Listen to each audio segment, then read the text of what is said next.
My 10-Day Adventure, Episode 5, A Flight to Colonsay.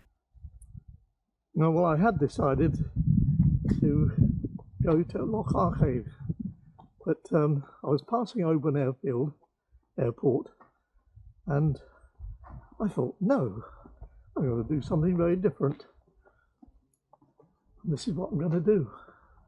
I'm going to fly to Colonsay, one of the islands, and back again. At Iceland Airport, and I think that's the plane we'll be going in, because there's not much else here. The flight safety briefing was given in the terminal building by video. Protruding parts that may cause you injury. The captain will allocate you your seats. There is a small set of steps available for those who find the door sill a little high.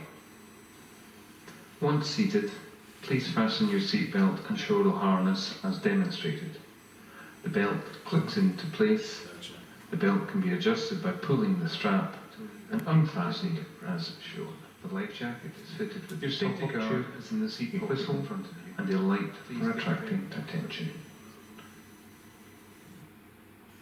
If required, then the emergency exit window is removed by pulling the red handle.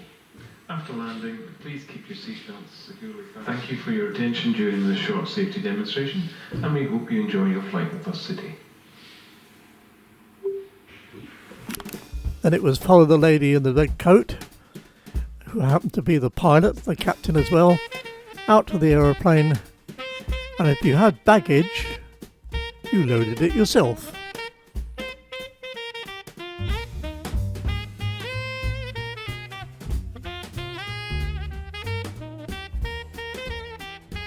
I was allocated a seat directly behind the pilot, which is really handy. And here she comes.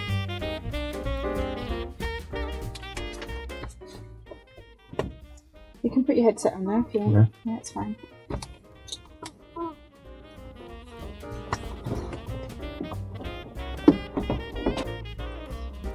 Now go through the pre-flight checks, all done very efficiently. Very rapidly, but she knew what she was doing.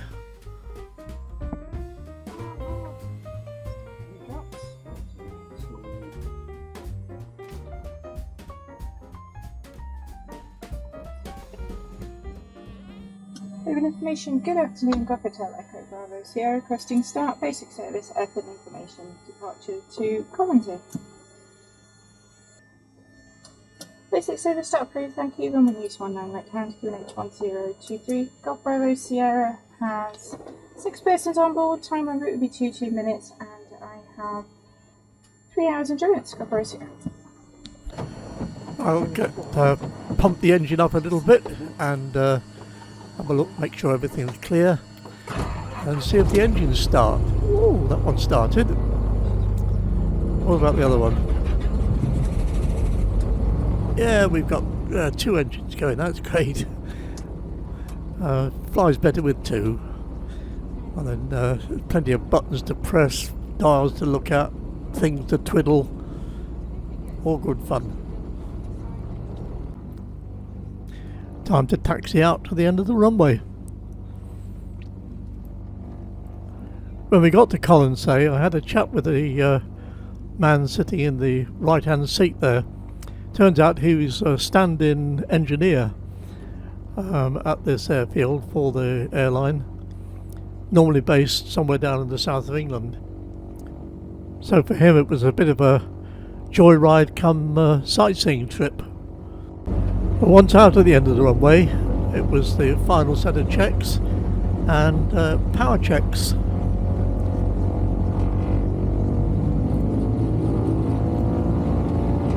Get a bit welly,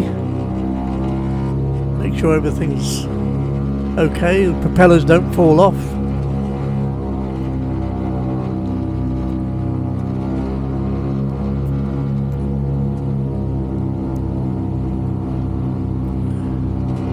No, everything's looking okay. Throttle back.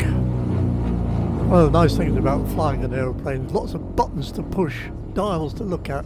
Great fun. Make sure the controls are all free, and we'll soon be ready to go. We're off.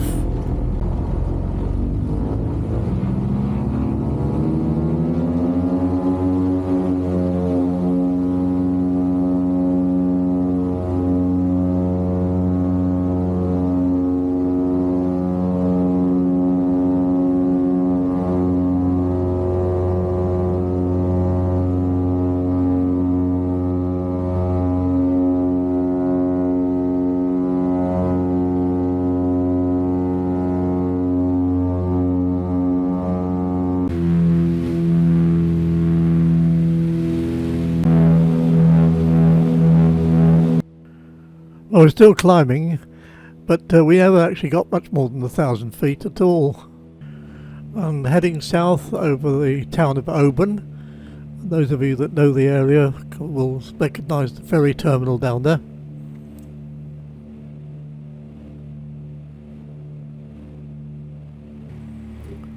I'm guessing that's Mull in the far distance there, but we're going to fly over the Isle of Clachan, where there is the bridge over the Atlantic, and there's a story behind that. But we're still less than 1,000 feet, as you can see, and doing 120 knots. The island of Clachan is linked to the mainland by a bridge, and it's known as the bridge over the Atlantic because the little channel that runs between the island and the mainland flows into the Atlantic at both ends, hence the bridge over the Atlantic. And in the times when England ruled Scotland, men were banned from wearing the kilt, but not on the island of Clachan.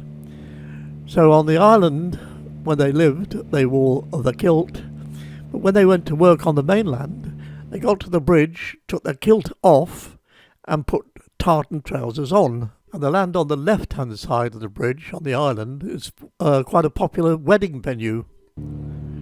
I don't know what this card said, but it's probably something to do with disabled parking when we get to Colonsay.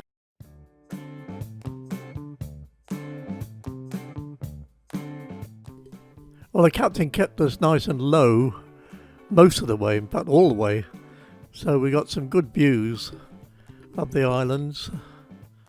It's a really, really good trip.